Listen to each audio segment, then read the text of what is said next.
प्रिय विद्यार्थियों, आज की इस कक्षा में हम मैथिली शरण गुप्त जी की जो मनुष्यता कविता हमने पिछले वीडियो में शुरू की थी, उसका भाग 2 हम पढ़ेंगे कि किस तरह से कवि ने मनुष्यता जो कविता है उसमें मनुष्य में दया, करुणा, अहिंसा, सहानुभूति आदि श्रेष्ठ आदर्शों को अपनाने के लिए संदेश दिया और किस तरह से मानव के उदारता, विश्व बंधुत्व की भावना का उन्होंने उल्लेख किया है। तो किस तरह से उन्होंने ये दया, करुणा, अहिंसा आदि गुण मनुष्य में होना श्रेष्ठ बताया गया या आवश्यक बताया है। किसी भी मनुष्य में दया, करुणा, विश्व बंधुत्व की भावना या मानवीयता की भावना का होना बहुत जरूरी है, क्योंकि इनके बिना मनुष्य भी किसके समान है? पशु के समान है। मनुष्य और पशु में मानवीयता का ही तो भेद है, बाकी तो सारी क्रियाएं पशु भी करता है। इंसान और पशु में सिर्फ भाईचारे, विश्व बंधुत्व की भावना, इन्हीं का तो भेद है। और अगर मनुष्य में ये भावनाएं नहीं होगी तो वो फिर पशु के समान है। इसलिए मनुष्य में मनुष्यता का होना बहुत जरूरी है, तभी वो सच्चा मनुष्य है। तो उसी कविता की कड़ी को आगे बढ़ाते हुए आज हम इस कविता के दूसरे भाग को पढ़ते हैं।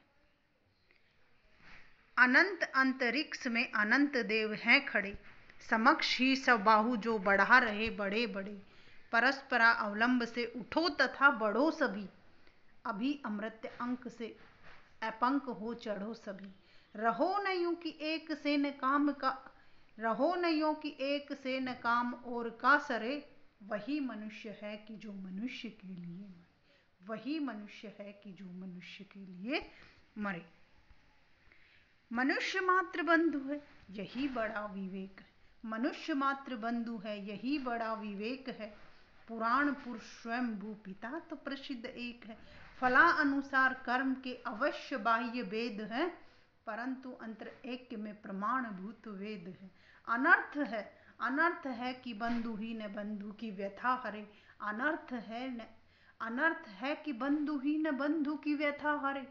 वही मनुष्य है कि जो मनुष्य के लिए मरे, वही मनुष्य है कि जो मनुष्य के लिए मरे।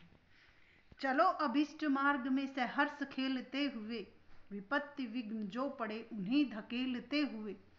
घटे न हेल मेल हाँ, घटे न हेल मेल हाँ, बढ़े न भिन्नता कभी। अतर्क एक पंथ के सतर्क पंथ हो सभी, तभी समर्थ भाव है कि तारता हुआ तरे। तभी समर्थ भाव है कि तारता हुआ तरे। वही मनुष्य है कि जो मनुष्य के लिए मरे, वही मनुष्य है कि जो मनुष्य के लिए मरे। कि मनुष्यता का आचरण करने वाला ही श्रेष्ठ मनुष्य है। अगर सभी मनुष्य एक दूसरे का परस्पर सहयोग करें तो इस तरह से ये जो सृष्टि है ये इसका संचालन सही ढंग से हो सकता है। अब हम इसकी व्याख्या करेंगे कि अनंत अंतरिक्ष में अनंत देव हैं खड़े। अनंत, अनंत का अर्थ होता है असीम, असंख्य, जिसकी गिनती ही नहीं की जा सकती है। अनंत अंतरिक्ष में अनंत देव हैं खड़े। कि ये जो अनंत, असंख्य, जिनको गिना नहीं जा सकता है, तो अनंत अंतरिक्ष में अनंत देव हैं खड़े। कि इस पंक्ति में कवि कहते हैं कि असीम अंतरिक्ष में अनेकानेक देवता मौजूद है। अंतरिक्ष में अनेक देवता मौजूद है। समक्ष ही स्वभाव जो बढ़ा रहे बड़े बड़े। समक्ष यानी सामने, स्वभाव अपनी भुजाएं जो बढ़ा रहे बड़े बड़े, और वो एक दूसरे के सामने अपनी भुजाएं बढ़ा रहे। किस तरह से बढ़ा रहे हैं? कवि कहते हैं कि अंतरिक्ष में देवता एक दूसरे से हिल मिलकर रहते हैं, अनंत देवता रहते हैं, असंख्य देवता रहते हैं, और वो सब एक दूसरे का सहयोग करते हैं। सब भुजाएं जो बढ़ा रहे बड़े बड़े, कि वो एक दूसरे के कंधे में कंधा मिलाकर या हाथ में हाथ मिलाकर एक दूसरे का सहयोग करते हैं। तो यहाँ अनंत अंतरिक्ष में अनंत देव हैं खड़े। यहाँ अ वर्ण की आवृत्ति होने से यहाँ अनुप्रास अलंकार की छटा बिखरी हुई है। परस्परा अवलंब से उठो तथा बढ़ो। आगे कवि कहते हैं कि जिस तरह से अंतरिक्ष में देवता एक दूसरे का सहयोग करते हुए रह रहे हैं, एक दूसरे का काम में हाथ बटा रहे हैं, उसी तरह से परस्परा अवलंब से उठो तथा बढ़ो सभी। उसी तरह से इस धरती पर परस्पर अवलंब, एक परस्पर यानी एक दूसरे का अवलंब सहारा से उठो तथा बढ़ो सभी। तो जिस तरह से देवता एक दूसरे का सहारा बने हुए हैं और अपने कार्य को, इस सृष्टि के संचालन को सही ढंग से चला रहे हैं, ऐसा कहते हैं कि वेदों में और पुराणों में लिखा है कि किस तरह से त्रिदेव ने मिलके और इस सृष्टि का जो है वो संचालन का कार्यभार उठा रखा है। किस तरह से विष्णु जी ने इस सृष्टि का जो है वो निर्माण किया और किस तरह से ब्रह्मा जी ने इसके संचालन का भार उठाया और महेश यानी शिव ने संहार का। तो किस तरह से उन सब ने मिलकर एक दूसरे को काम बांटते और सहयोग करते हुए किस तरह से जो सृष्टि का संचालन कर रहे हैं, उसी तरह से परस्परा अवलंब से उठो तथा बढ़ो सभी। उसी तरह से एक दूसरे का सहारा बनते हुए, एक दूसरे को सहयोग देते हुए सभी मनुष्य भी आगे बढ़ो और उठो, एक दूसरे का सहारा बनो। कि एक जो गीत भी है एक मूवी का कि तुम बेसहारा हो तो किसी को सहारा बनो, तुम्हें सहारा खुद ब खुद मिल जाएगा। अगर आप बेसहारा हो, आपको ऐसा लगता है कि मेरा कोई सहारा नहीं है, जब मुझे कोई साथ देने वाला नहीं है, तो आप किसी के साथ देने वाले बन जाइए। आपको जो है सहारा वो खुद ब खुद मिल जाएगा। अभी अमृत अंक में अपंक हो चढ़ो सभी। अभी अमृत यानी अमर, अंक गोद में अपंक, पंक का अर्थ होता है कीचड़, और ए जो उपसर्ग उसमें लग जाता है तो ए का अर्थ होता है रहित के संदर्भ में आता है। तो अपंक से का अर्थ हो गया कीचड़ से रहित, निर्मल हो चढ़ो सभी। तो अभी अमृत यानी अमर अंक, अमर अंक किसकी हुई? धरती की इस गोद में अपंक हो चढ़ो सभी। जो ये धरती की गोद है इसमें निर्मल, ये जो धरती की गोद है निर्मल गोद, तो इसमें सभी को आगे बढ़ना चाहिए और सभी को एक दूसरे का सहारा बनना चाहिए। रहो नहीं हो कि एक से न काम और का सरे। आगे कवि कहते हैं कि रहो नहीं हो कि इस तरह से मत रहो, किस तरह से मत रहो कि एक से न काम और का सरे, कि किसी भी इस संसार में एक व्यक्ति से अपना काम नहीं चल सकता है। और इस तरह से एक दूसरे से बैर मत रखो कि कोई किसी के काम ही ना आ सके। हमें एक दूसरे के काम आने का, उनके सहयोग करने का प्रयास करना चाहिए, क्योंकि दुनिया में अगर सबसे बड़ा योग जो बताया गया है वो सहयोग को ही बताया गया है। इसलिए सहयोग दीजिए और सहयोग लीजिए। रहो नहीं हो कि एक से न काम और का सरे, कि इस तरह से हमें नहीं रहना चाहिए कि हम किसी दूसरे के काम ही नहीं आ सकते, क्योंकि हम श्रेष्ठ मनुष्य तभी हैं कि वही मनुष्य है कि जो मनुष्य के लिए, कि वही श्रेष्ठ मनुष्य है जो दूसरे मनुष्य के काम आता है। मनुष्य तभी है वो कि जब वो दूसरे के काम आता है। तो इस धरती पर परस्पर सहयोग, सद्भाव का आचरण चलता रहे, इसी से मानवता का कल्याण हो सकता है। और मनुष्यता का आचरण करने वाला ही श्रेष्ठ जो मनुष्य है वो कहलाता है। इन पंक्तियों में कवि ने मानवीय जो उदात्त भाव है, उदात्त गुण है, उनकी वंदना की। आगे कवि क्या कहते हैं कि मनुष्य मात्र बंधु है यही बड़ा विवेक। मनुष्य मात्र, कि हर मनुष्य बंधु भाई है, यही बड़ा विवेक। विवेक श्रेष्ठ कार्य, कि हर व्यक्ति मेरा भाई है, हर मनुष्य मेरा भाई है, ये बहुत ही अच्छी धारणा है, ये बहुत ही विवेक की बात मानी जाती है कि सारे संसार में मनुष्य आपस में भाई भाई हैं। तो ये सबसे बड़े विवेक की बात मानी जा सकती है। और वस्तुतः भी पुराण पुरुष स्वयंभू पिता तो प्रसिद्ध एक। और वैसे भी हमने वेदों में, पुराणों में क्या पढ़ा है कि पुराण पुरुष, जो कि पुराण पुरुष है, पुरातन पुरुष है, स्वयंभू परमात्मा पिता तो प्रसिद्ध एक, कि हम सब ने ये पढ़ा है कि हम सब उस एक परम पिता परमात्मा की संतान है। तो इस नाते भी हम एक दूसरे के भाई बहन हुए। इस तरह भी हम एक दूसरे के भाई भाई हैं, क्योंकि हम सबके पिता तो वो ही परमात्मा एक दूसरे शक्तिमान है, वो हम सबके पिता हैं। तो इस नाते भी हम एक दूसरे के भाई भाई हुए। फलानुसार कर्म के अवश्य बाह्य भेद है, लेकिन जैसे हमारे कर्म हैं उनके उसके अनुसार, ऐसे कहते हैं इस दुनिया में कि जैसे कर्म करोगे वैसे ही फल मिलेंगे। कि बोया पेड़ बबूल का तो आम कहाँ से होए, कि जैसी करनी वैसी भरनी। लेकिन आगे कवि किस तरह से कह रहे हैं कि फलानुसार कर्म के अवश्य बाह्य भेद, कि फल के अनुसार और इंसान को जो ये उसका जो फल मिलता है कर्म के अनुसार, ये एक सिर्फ बाह्य भेद है, बाह्य दृष्टि से। कवि कहते हैं कि केवल इतना ही अंतर है कि मनुष्य मात्र को कर्म के अनुसार फल मिलता है, परंतु यह बाह्य दृष्टि से।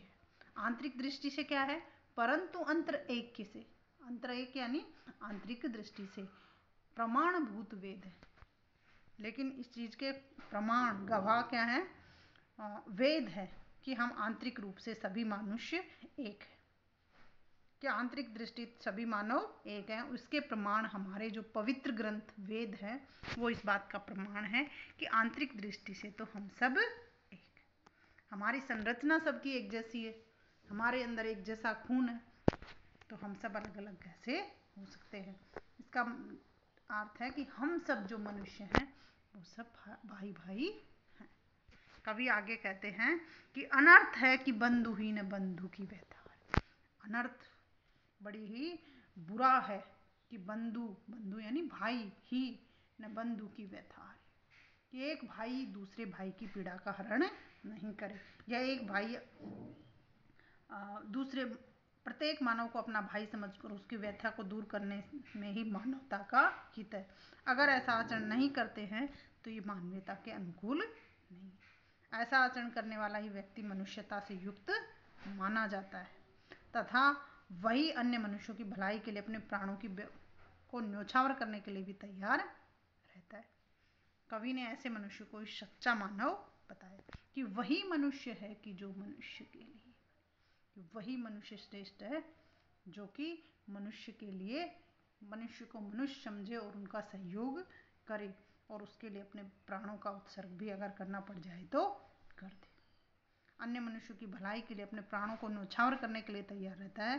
कवि कहते हैं कि ऐसे व्यक्ति को ही सच्चा मानव माना गया।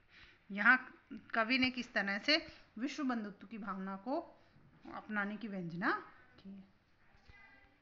आगे कवि क्या कहते हैं कि चलो अभिष्ट मार्ग में सहर्ष खेलते हुए, चलो चलो अभिष्ट, अभिष्ट का अर्थ होता है मनचाहा मार्ग, रास्ता, सहर्ष खुशी से खेलते हुए। कवि सभी मानवों को संबोधित करके क्या कहते हैं कि जीवन में आगे आने, जीवन में विपत्ति विघ्न जो पड़े उन्हें धकेलते हुए, कि जो ये संसार सागर है, इस दुनिया में जब हम सब आए हैं तो इस संसार सागर में हम चलते हुए या अपने जीवन को बिताते हुए, और हमें चलो अभिष्ट मार्ग में सहर्ष खेलते हुए, इस संसार सागर में हमें खुशी खुशी से अपने रास्ते पर आगे बढ़ना चाहिए, या खुशी खुशी हमें अपने जीवन यापन करना चाहिए। विपत्ति विघ्न जो पड़े उन्हें धकेलते हुए, कि जीवन में आने वाली विपत्तियों का सामना करते हुए प्रत्येक व्यक्ति को अपने वांछित मार्ग पर आगे बढ़ना चाहिए। आशय यह है कि विघ्नों और विपत्तियों का सामना करते हुए भी व्यक्ति को साहस के साथ चलते रहना चाहिए, परंतु जो विपत्ति विघ्न पड़े हुए हैं उन्हें भी जीवन मार्ग में आगे बढ़ने में वो भी हमें सहायक ही होते हैं। जो विपत्तियां हैं, अगर मनुष्य के जीवन में जो विपत्ति आती है वो भी उसको मजबूत बनाने के लिए ही आते, कि आग में तपने पर ही जो है सोना कुंदन बनता है, और उसी तरह से मनुष्य भी विपत्ति के समय मजबूत बन जाता है, और विपत्ति में ही उसे अपनों का जो अपनापन है उसका भी एहसास हो जाता है। कि किस तरह से देखो आज के इस दौर में ये जो वैश्विक महामारी ने किस तरह से एक इंसान को इंसान से दूर कर दिया, अपनों को ही, कि एक जुकाम हो जाने से, और किस तरह से अपने ही अपनों से दूर हो जाते हैं। यहाँ कहाँ किस तरह से देखो दूरी जो है बीमारी की दवा हो गई। आगे कवि क्या कहते हैं कि घटे न हेल मेल, हाँ बढ़े न भिन्नता कभी। कि सभी आपस में हेल मेल मिलाप में कभी भी घटे न हेल मेल हो। कवि कहते हैं कि इंसानों को या मनुष्यों को आपस में कभी भी जो मानवीयता भाव है या मेल जोल का जो भाव है उसको कम नहीं होने देना चाहिए। हमें एक दूसरे से मिलजुल कर रहना चाहिए। बढ़े न भिन्नता कभी, और कभी आपस में भेदभाव की भावना नहीं आनी चाहिए तथा कभी भिन्नता बढ़ाने वाला आचरण नहीं करना चाहिए। वस्तुतः जो सभी मानव है एक ही पथ के पथिक, अतर्क एक पंथ के सतर्क पंथ हो सभी। आगे कवि क्या कहते हैं कि वस्तुतः सभी मानव एक ही पंथ के पथिक हैं, परंतु सभी को अपने मार्ग पर चलते हुए सावधान रहना सतर्क पंथ हो। अतर्क एक पंथ के सतर्क पंथ हो सभी। कि वैसे तो हम सब मनुष्य एक ही मार्ग के पथिक हैं, लेकिन फिर भी हम सबको सतर्क होकर सावधान होकर अपने रास्ते पर चलना चाहिए और हमें एक दूसरे का सहयोग करना चाहिए। तभी समर्थ भाव है तारता हुआ तरे। कि आगे कवि कहते हैं कि जब इस प्रकार की भावना प्रत्येक मानव में रहेगी तो उसमें तभी समर्थ भाव है, कि तभी इंसान का जीना है वो सार्थक होगा। किस तरह से सार्थक होगा? कि तारता हुआ तरे, कि दूसरों का सहयोग करते हुए, दूसरों को इस संसार सागर में पार उतारते हुए खुद भी तरे और खुद का जीवन भी यापन करे। दूसरों का सहयोग करते हुए और अपना जीवन यापन करे। वही मनुष्य है कि जो मनुष्य के लिए, कि प्रत्येक व्यक्ति अपने जीवन को तारता हुए दूसरे का उद्धार कर सकेगा। और इस प्रकार वही मनुष्य है जो मनुष्य के लिए मरने को तैयार रहता है, अर्थात मनुष्यता की रक्षा करना चाहता है। इस तरह से इस कविता में कवि ने गांधीवादी विचार, इस कविता में जो कवि हैं उनकी कविता पर गांधीवादी विचारधारा का जो प्रभाव है वो स्पष्ट दिखाई दे रहा है। और इसमें परस्पर सहयोग और सहानुभूति की भावना पर बल दिया गया है। ये मनुष्यता कविता यहीं खत्म होती है और हम आशा करते हैं कि ये कविता आपके लिए परीक्षा उपयोगी रहेगी। धन्यवाद।